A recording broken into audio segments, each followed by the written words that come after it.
Hi. ప్రభుత్వ ఉద్యోగం కోసమే వాళ్ళు చెమటోడుస్తున్నారు. ఏళ్ల తరబడి చదువుతున్నారు. ఎంట్రన్స్ పరీక్షల కోసం ఎదురు చూస్తున్నారు. కానీ ఆ పరీక్ష రద్దయితే, నియామక ప్రక్రియ ఆలస్యమైతే, అవకతవకల ఆరోపణలు వస్తే లక్షలాది మంది యువతకు కన్నీళ్లేగా మిగిలేది.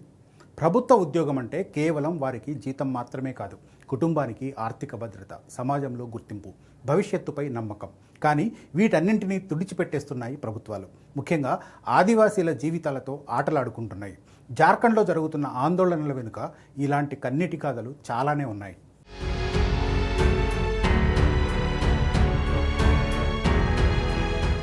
చదువు పూర్తయ్యాక ఉద్యోగం కోసం పరీక్షలకు సిద్ధం కావాలి. పరీక్షలకు సిద్ధమవ్వాలంటే పుస్తకాలు కావాలి, కోచింగ్ కావాలి. రాంచీలో ఉంటే అద్దె, భోజనం, ప్రయాణం, పరీక్ష ఫీజులు అన్నీ అదనపు భారం. కుటుంబ ఆర్థిక పరిస్థితి బలంగా లేకపోతే ఈ ప్రయాణం మరింత కష్టమవుతుంది. అందుకే రాజధాని రాంచీలో చిన్నా చితక పనులు చేసుకుంటూ చదువుకోవడం ఒక్కటే మార్గం. రాంచీలో ప్రతి వీధిలోనూ ఇలాంటి వాళ్ళు కనిపిస్తారు. వీళ్లలో మెజారిటీ ఆదివాసీలే. వ్యవసాయ కుటుంబాల్లో చదువుకున్న యువతకు పరీక్షల కోసం సమయం కేటాయించడం అంటే కుటుంబ ఆదాయానికి దూరం కావడం. వర్షాకాలంలో వ్యవసాయ పనులు ఉన్న కొందరు విద్యార్థులు వాటిని వదిలి పరీక్షలకు సిద్ధమవుతూ ఉంటారు. జీవితాలను పణంగా పెట్టి కష్టాలకు ఓర్చుకొని ఇంత కష్టపడుతున్నా ఫలితం దక్కుతుందా అంటే సమాధానం కన్నీళ్లే. ఎందుకంటే ఏటా పరీక్షలు రద్దవుతున్నాయి, నియామకాలు ఆలస్యమవుతున్నాయి, ఖర్చులు పెరుగుతున్నాయి.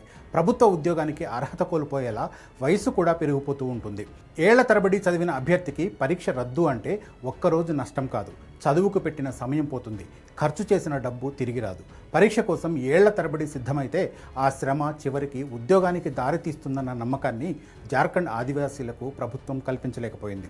జార్ఖండ్లో జేపీఎస్సీ, జేఎస్ఎస్సీ నియామకాలు ఆదివాసీ యువతకు ఎంతో ముఖ్యం. ప్రైవేటు రంగంలో గ్రామీణ ప్రాంతాల యువతకు అవకాశాలు పరిమితంగా ఉండడంతో ప్రభుత్వ ఉద్యోగంపైనే వీళ్ళు గంపెడాశలు పెట్టుకుంటారు. అందుకే నియామక ప్రక్రియ సవ్యంగా సాగకపోతే ఆదివాసీ యువత జీవితాలు రోడ్డున పడ్డట్టే. 2011 జనగణన ప్రకారం జార్ఖండ్ జనాభాలో షెడ్యూల్డ్ ట్రైబ్స్ వాటా దాదాపు 26%. ఇంత పెద్ద జనాభా ఉన్న రాష్ట్రంలో ఆదివాసీ యువత విద్య, ఉద్యోగ అవకాశాలు, సామాజిక ప్రాతినిధ్యం ప్రభుత్వానికి అత్యంత ప్రాధాన్యత కలిగిన అంశంగానే ఉండాలి. కానీ జార్ఖండ్లో ఆ పరిస్థితి కనిపించడం లేదు. అందుకే విద్యను ఆదివాసీ హక్కుల పోరాటం నుంచి వేరు చేయలేమని ఉద్యమకారులు చెబుతూ ఉన్నారు. జల్, జంగల్, జమీన్ కోసం సాగిన పోరాటానికి ఇప్పుడు విద్య, ఉద్యోగం కూడా ముఖ్యమైన అంశాలుగా మారుతున్నాయి. ఆదివాసీ విద్యార్థుల ఉద్యమాల్లో కనిపిస్తున్న మరో అంశం వారి కుటుంబాల త్యాగం.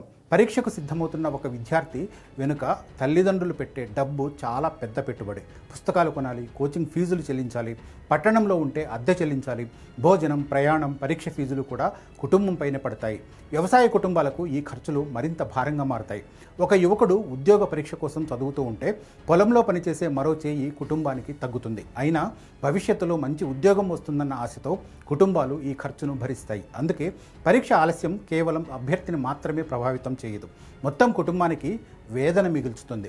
ఒక పరీక్ష కోసం సిద్ధమవుతూ వయస్సు పెరిగిపోతే మరో కెరీర్ మార్గంలోకి వెళ్లే అవకాశం కూడా తగ్గుతుంది. ప్రైవేట్ రంగంలో వెంటనే ఉద్యోగం దొరుకుతుందన్న హామీ కూడా ఉండదు. బీహార్ నుంచి వేరుపడి ప్రత్యేక రాష్ట్రంగా ఏర్పాటైనప్పటి నుంచి జార్ఖండ్లో ఉద్యోగ నియామకాలు ఒక ప్రహసనంగా, వివాదాస్పదంగా మారుతూనే వస్తున్నాయి. ఒకసారి పరీక్ష రద్దవుతుంది, మరోసారి నియామక ప్రక్రియ ఆలస్యమవుతుంది, ఇంకోసారి అవకతవకల ఆరోపణలు వినిపిస్తాయి.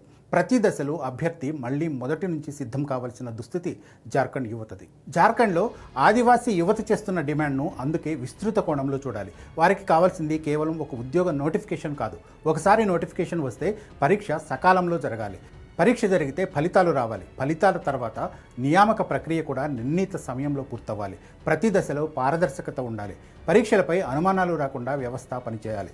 అభ్యర్థులు సంవత్సరాల పాటు సిద్ధమైన తర్వాత మరోసారి మొదటి నుంచి ప్రారంభించాల్సిన పరిస్థితి రాకూడదు. ప్రభుత్వ నియామక ప్రక్రియలో ఆలస్యం జరిగితే దాని ప్రభావాన్ని కేవలం ఖాళీ పోస్టుల సంఖ్యతో కొలవలేం.